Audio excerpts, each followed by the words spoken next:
परम सिद्ध भगवान की 1000 सी चिंतामणि पार्श्वनाथ भगवान की परम पूज्य आचार्य श्री आदि सागर जी महाराज की परम पूज्य आचार्य श्री शांति सागर जी महाराज की परम पूज्य प्रथम गणनियारिका रत्न श्री 105 विजयमती माता जी की जैन धर्म की जिनवानी माता की जय।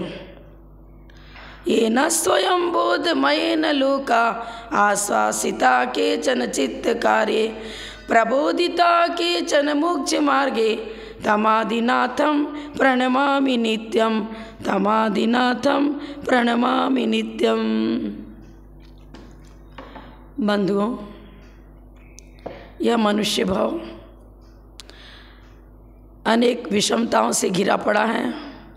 कहीं मानसिक दुख, कहीं शारीरिक, कहीं सामाजिक, कहीं पारिवारिक। इन सब संकटों से मुक्ति पाने के लिए हमें एक मित्र की आवश्यकता है जो सदा हमारा साथ दे। वह सच्चा मित्र कौन होगा जो संकट में साथ देता है, हमारे विपत्तियों का निराकरण करने में सदा दत्तचित रहता है। गुरुओं ने बताया, मित्र का चुनाव सही ढंग से करो। जो मात्र आपकी प्रशंसा करते हैं, आपकी पीठ ठोकते हैं, मंच पर तिलक लगा देते हैं, सम्मान कराते हैं, उन्हें सच्चा मित्र मानकर मत बैठ जाना। मित्र वही है जो हमारे सर्वांगीण विकास में साधन बने, जो आत्महित के लिए हमें सदा प्रोत्साहित करता रहे। गुरुओं ने लिखा है, सच्चा मित्र कौन होगा। क्या बताया उन्होंने, पापान निवारयति योजयते हिताय गुह्यम निगूह्यति गुणान प्रकटीकरोति आपद गतम न जहाति ददाति काले सन्मित्र लक्षणमिदं प्रवदन्ति संता। सच्चे मित्र का लक्षण क्या है? जो पाप बंध से हमें छुड़ाने का प्रयास करता है, ऐसी सलाह देगा जिससे हमें साथ से पुण्यार्जन हो और पाप रूप प्रवृत्ति हमारे अंदर कभी जागृत न हो। ऐसे हितैषी मित्र तो गुरु होते हैं जो हमें मोक्ष मार्ग पर ले जाते हैं और अहिंसा का उपदेश दे करके हमारे भविष्य को उज्जवल बनाते हैं, जो पाप से मुक्त कराए। ऐसे गुरु का चुनाव करो, वही सच्चे मित्र हैं। गुह्यम निगूह्यति गुणान प्रकटीकरोति। यदि कुछ अपराध हो भी गया तो उसे उपगहन अंग और स्थिरीकरण के द्वारा हमें अच्छी सलाह देते हैं, सन्मार्ग पर अग्रसर करते हैं। गुणों का उद्घाटन उनसे होता है, विपत्ति में साथ देते हैं। और लौकिक मित्र भी यदि ऐसा मिल जाता है तो वह भी सराहनीय है। दिगंबर साधु तो सत्सलाह देते ही हैं, मोक्ष पार पर लगाते ही हैं, पर कुछ मित्र भी ऐसे होते हैं जो हमें सच्ची सलाह दे करके हमारा मार्ग उद्योतन करते हैं। एक कथानक पुस्तकों में मिलता है, 2 मित्र थे, साथ साथ पढ़ते थे, एक ही विद्यालय में पढ़ते थे, एक ही कक्षा में पढ़ते थे। एक का नाम था राज बहादुर, दूसरा का नाम था सत्यपाल। राज बहादुर हमेशा फर्स्ट डिवीज़न लाता और सत्यपाल सेकंड आता था।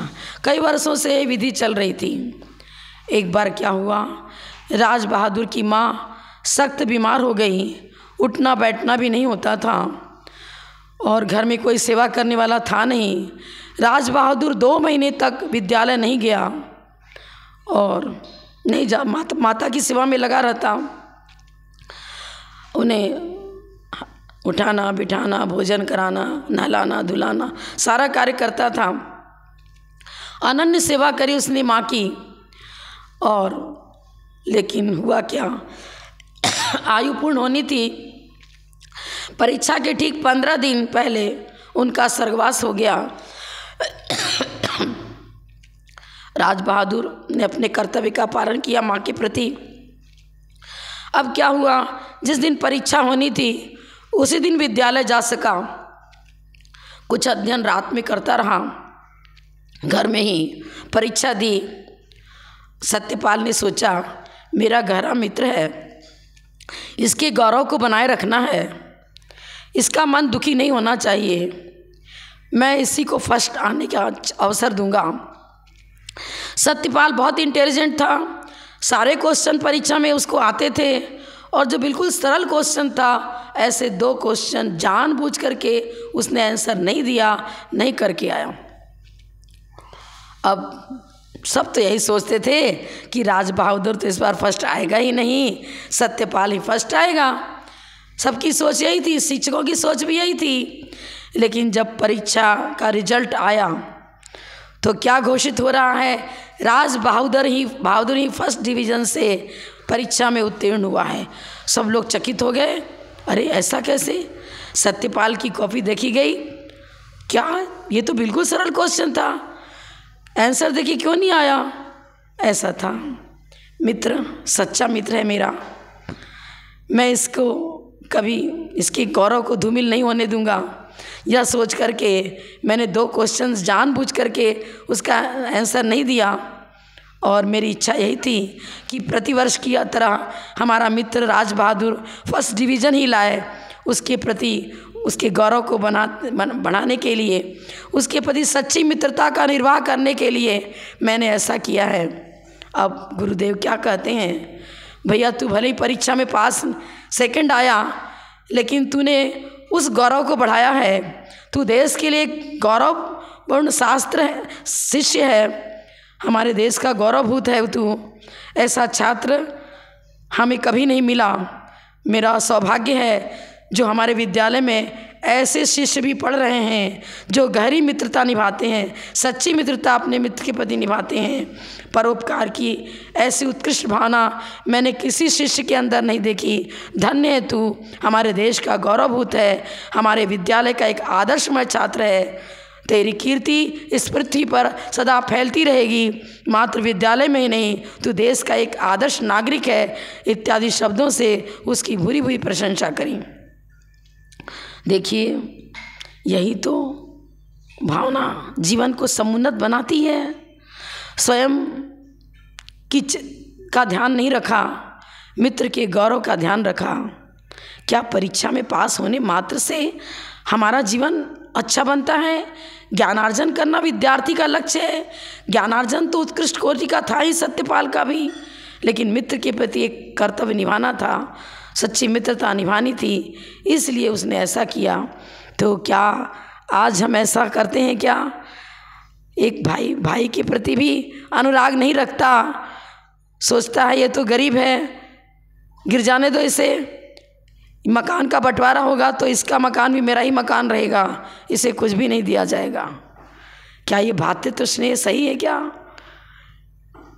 अपने मित्र के प्रति तो क्या भाई के प्रति भी कर्तव्य नहीं निभा रहे हैं। एक और उदाहरण मैं आपको बताऊंगी। ऐसा है, एक राजा था, वह बहुत ही न्यायशील था। उसके राज्य में एक श्रेष्ठी रहता था, वह भी बहुत अच्छा था, धर्मनिष्ठ था। और अयोध्या नगरी थी, राजा का नाम था कीर्तिधर और उसकी पत्नी का नाम था सहदेवी। माता की गोद में एक बालक आया, बालक भी बहुत पुण्यशाली, पुत्र का जन्म हुआ। लेकिन हुआ क्या था, वह पुत्र भी वैसे ही सुसंस्कारों से पल्लवित था। नाम रखा सुकौशल, और सुकौशल ने देखा, अरे मेरे नगर द्वार पर राजमहल की छत पर खड़ा था एक दिगंबर मुनि खड़े हैं और हमारे देश के कर्मचारी उन्हें रोक रहे हैं। अरे उन्हें नगर में क्यों नहीं प्रवेश करने दे रहे हो? करने दो ना। धाय कहती है, नहीं, तेरी माँ ने ही आज्ञा दी है कि दिगंबर साधु मेरी नगरी में नहीं आएंगे। पर ऐसा क्यों? वह फूट फूट कर रोने लगती है। धाय कहती है, ये तो तेरे पिता मेरे प्राण रक्षक हैं, मेरे जीवन के रक्षक हैं, मेरे अन्नदाता थे, उन्हें ही रोका जा रहा है। और तेरे पिता हैं, उन्होंने वैराग्य पूर्वक कठोर तप की दीक्षा लिए, कठोर तप किया और अपनी नगरी में आना चाहते हैं। वो पुत्र कहता है घोर तिरस्कार, ऐसा तिरस्कार मैं सहन नहीं कर सकता, और दौड़ता है नगर द्वार पर पहुंच जाता है और अपने पिता को, जो दिगंबर साधु थे, गुरु थे, उनको नमस्कार करता है, क्षमा याचना करता है और कहता है गुरुदेव आप पिता तो हो ही, लेकिन मेरे सच्चे गुरु हो, मेरा कल्याण करो और मुझे भी दीक्षा देकर मोक्ष मार्ग पर अग्रसर करो। देखिए वह सुकौशल दीक्षित हो जाता है और इधर माँ आर्त ध्यान से मरण करके शेरनी बन जाती है। और जब ये दोनों नगर के निकट उद्यान में विराजमान थे, तब क्या हुआ, ये शेरनी भी उसी वन प्रांत में रहती थी निकटवर्ती, और क्रोधाविष्ट होकर के जो उसका पुत्र था आज मुनि के रूप में है, लेकिन उन्हें ही भक्ति है, खा लेती है। हथेली पर दृष्टि गई तो समझ गई, जाति स्मरण हुआ, यह मेरा पुत्र है। दुखी होती है और पश्चाताप की भावना में पहुंचती है। पति का जीव जो दीक्षित हो चुके थे, सुकौशल के पिता थे, उसे संबोधन देते हैं और वह समाधिपूर्वक मरण करके उच्च गति को प्राप्त होती है। इस तरह के अनेक कथानक जैन आगम में मिलते हैं। एक युवक था, किसी सन्यासी के पास पहुंच गया, बहुत भोला ढाला व्यक्ति था, पर गुरु पर अगाध भक्ति रखता था। उसकी भक्ति अकाट्य थी, पर अन्य लोग चिढ़ते थे, अरे ये गुरुजी इसको बहुत चाहते हैं, पढ़ना लिखता तो कुछ जानता नहीं, पर गुरुजी इसी को प्यार करते हैं, इसी को स्नेह देते हैं, देखती हूँ इसकी भक्ति कैसी है, मैं इसका कुछ ना कुछ कबाड़ा करके ही छोड़ूंगा। एक दिन क्या हुआ, उस गुरुजी के और भी भक्त थे, वो उस युवक से कहते हैं देख गुरु ने तुझे आज्ञा दी है, ये सामने पहाड़ी है ना, इस पर से कूद जाओ। अच्छा गुरु आज्ञा है क्या, जरूर करूँगा। गुरु आज्ञा शिरोधारी है और पहाड़ पर चल जाता है और कूद जाता है, खाई में गिरता है, गहरी खाई में, लेकिन वहाँ गिर कर के भी वो जीवित है।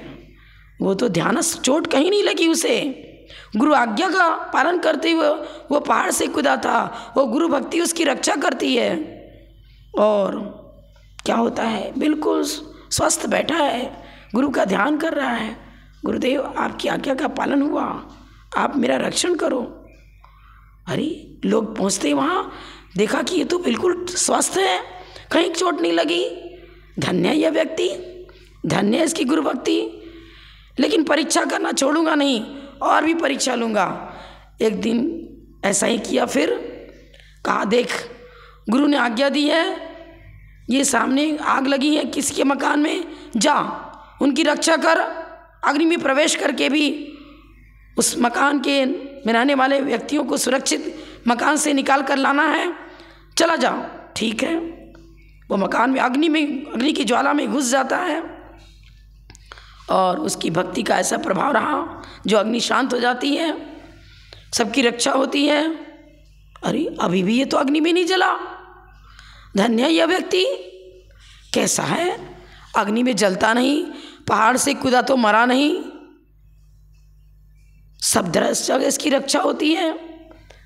अब उसकी प्रशंसा करने लगे, गुरुजी से सारी बातें बताई। गुरुजी कहने लगे अरे गुरु भक्ति से शिष्य के अंदर ऐसी शक्ति है, फिर मेरी क्या, मेरे अंदर तो अनेक प्रकार की शक्तियाँ और रिद्धि सिद्धियाँ हैं ही। तो ठीक है गुरुदेव, आप भी अपनी परीक्षा कर, अब मैं आपकी भी कुछ देखना चाहता हूँ चमत्कार। चलो ये नदी है ना, इस नदी के तट सतह पर चलो, डूबना नहीं चाहिए, पानी में चलना है आपको पर डूबना नहीं है। चल दूंगा, कोई बात नहीं। पर गुरु ने जैसे पानी में पैर रखा वो डूब गए, डूबने लगे। शिष्य ने बचाया, ठीक है। और जब शिष्य चल रहा था तो वो सतह पर चल रहा था, जल की सतह पर चल रहा था, पानी में पैर पड़ रहे थे लेकिन फिर भी डूब नहीं रहा था। यह है समर्पण, यह है गुरु भक्ति। ऐसा समर्पण है वो तो गुरु भक्ति काम करती है। वो सच्चे मित्र मत सर्वत्र हमारी रक्षा करते हैं। वास्तव में श्रद्धा से त्रिशूल भी फूल बन जाता है, श्रद्धा से त्रिशूल भी फूल बन जाता है। आचरण अच्छा होना चाहिए, श्रद्धा अच्छी होनी चाहिए, भक्ति अच्छी होनी चाहिए। श्रद्धा के साथ में यदि भक्ति है वह समर्पण विशिष्ट शक्ति को प्रदान करता है, वेद विज्ञान को जन्म देता है, मुक्ति को प्रदान करता है। देखिए अकबर बादशाह के दरबार में वो कौन बीरबल काम करता था। बीरबल को बस बादशाह बहुत चाहते थे। एक बार क्या हुआ, अन्य जो सहपाठी थे उन्होंने कहा, अरे आप इसको रखते हो यहाँ पर, इतनी महत्व देते हो, ये जैनी है, दिन रात मिच्छा में दुक्कड़म एंदिया बेंदिया तेंदिया रटता रहता है, मिच्छा में दुक्कड़म बोलता रहता है, ये क्या देश की रक्षा करेगा? यह अहिंसा परम धर्म युद्ध में काम आने वाला नहीं, देश की रक्षा में कभी भी हमारे लिए सहकारी बनेगा ही नहीं ऐसा जीव। तो ये बहुत उच्च कोटि का विद्वान इसे समझते हो, पर ये आपकी प्रशंसा नहीं करता, आपको नमस्कार भी नहीं करता। अरे सलामी देते हुए आता है, नहीं आपको नमस्कार करता ही नहीं है। इसने क्या रखा है, क्या कर रखा है, अपनी अंगूठी में पार्श्वनाथ भगवान की मूर्ति बना रखी है और उन्हीं को नमस्कार करता है, अपने देव को नमस्कार करता, आपको नहीं करता। अरे नहीं करता है भाई, चलो परीक्षा कर लेना आप। तो अकबर ने सोचा परीक्षा तो करूँगा यदि ऐसा है तो। उसने क्या किया, जहाँ वो बैठता था स्वयं उस मेन द्वार को उसने, राजभवन के मेन द्वार को बहुत छोटा कर दिया। अब ये घुसेगा तो झुक के तो घुसेगा, झुक के घुसेगा तो मुझे नमस्कार हो ही गया। अब सोचने लगा बीरबल, अरे बिना कारण की ये दरवाज़ा छोटा क्यों किया गया? बुद्धिमान तो था ही, उसने कहा जरूर मेरी परीक्षा का अवसर है, और क्या किया, घुसने के समय पैर पहले अंदर किया और सिर बाद में। देख रहे थे सब, देखा ना बादशाह जी, आपने देखा ना, पैर अंदर करता है, पैर अंदर करके घुसा, आपका अपमान कर रहा है ये तो, झुक के कहाँ घुसा। अब अकबर सोचते भाई मैं इसको ऐसे कैसे कहूँ कि तेरे को सिर पहले घुसाना पड़ेगा, पैर नहीं घुसाना पड़ेगा, ये तो इसकी इच्छा, चाहे जैसे घुसे, चलो परीक्षा और करूँगा। बादशाह ने एक कविता बनाई छोटी सी, एक लाइन दिया कि 4 लाइन पूरा करके लाना है सबको। सारे विद्वज्जन बैठे थे राजसभा में, उनको क्या कहा, सब मिल आस करो सु अकबर की। इस पंक्ति को पूरा करना है और एक कविता बनाकर लाना है 4 लाइन की। बस सारे विद्वान खुश होते हैं, सबने अकबर की बहुत प्रशंसा करी अपनी कविता में। लेकिन बीरबल ने एक गजब की कविता बनाई। उसने क्या लिखा, सबसे सुना, लास्ट में बीरबल को अवसर दिया गया। उसने क्या कहा, कविता सुनाता है, अपनी कविता सुनाता है। जिया के तक वेश धरे जग में, छवि भाई है आज दिगंबर की। चिंतामणि घट में प्रगटो, तब कौन जरूरत आडंबर की। चिंतामणि घट में प्रगट्यो, तब कौन जरूरत आडंबर की। जिन तारन तरन को से लियो, तब कौन जरूरत अकबर की। जिन तारन तरन को से लियो, तब कौन जरूरत अकबर की। जिन आस नहीं परमेश्वर की, सब मिल आस करो सु अकबर की। जिन आस नहीं परमेश्वर की, सब मिल आस करो सु अकबर की।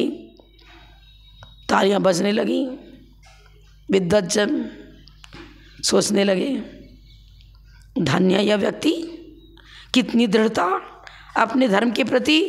और बादशाह अकबर ने भी पुरस्कार किसको दिया, बीरबल को ही दिया। क्या वो अकबर ये कह सकता था कि मैं परमेश्वर से ही बड़ा हूँ? इतना तो कहने का अधिकारी था ही नहीं। उसकी अकाट्य भक्ति की प्रशंसा करता है। यह बीरबल हमारे देश का एक बहुत बड़ा रत्न है, विद्वानों में श्रेष्ठ रत्न है। इस रत्न को की कांति हमारे देश को गौरवान्वित करती है। हमारे देश की महिमा और कीर्ति को प्रस्तुत करने वाला या उच्च कोटि का विद्वान, मैं इसकी सराहना करने के में कभी पीछे नहीं हटूंगा। ऐसा ही जीवन हम सबका होना चाहिए। जो परमेश्वर के प्रति अकाट्य भक्ति रखता है, उसके बाद दूसरा स्थान राजा महाराजाओं को है। विधि तो यही होनी चाहिए। धन्य है बीरबल, उसकी विद्वज्जनों ने प्रशंसा करी, अकबर ने प्रशंसा करी। यह अकाट्य भक्ति, यह भक्ति ही तरण तारण बनती है, हमारे जीवन को समुज्ज्वल बनाती है। तो गुरु भक्ति, जिन भक्ति ही हमारे लिए सर्वोपरि स्थान रखती है, यही मेरे सच्चे मित्र हैं, यही मेरे गुरु हैं, यही मेरे माता हैं, यही मेरे पिता हैं। माता पिता गुरु सब उनमें ही हमें नज़र आते हैं, जो सन्मार्ग दिखाता है, जो अच्छी राह दिखाता है, जो हमें सतपथ पर अच्छे मार्ग पर चलने की प्रेरणा देता है। तो बीरबल ही एक तरह से ऐसा ही प्रस्तुति हमें देता है, जिसने हमें नैतिकता का मार्ग दिखाया। जो नैतिकता का मार्ग दिखाता है वही तो सच्चा मित्र है। लौकिक मित्र भी बीरबल जैसा होना चाहिए, और दिगंबर साधु जो रत्नत्रय का उद्योतन प्रकाशन करते हैं वे सच्चे मित्र हैं। ऐसे सच्चे मित्र को सदा साथ रखो तो कभी जीवन में दुख नहीं आएगा, कभी हमेशा सुख शांति जीवन में बनी रहेगी। इतना ही कहकर मैं विराम लेती हूँ। जब लो परम पूजा प्रथम गणनियारिका रत्न श्री 105 विजयमती माता जी की जय। जैन धर्म की जय, मानी माता की जय।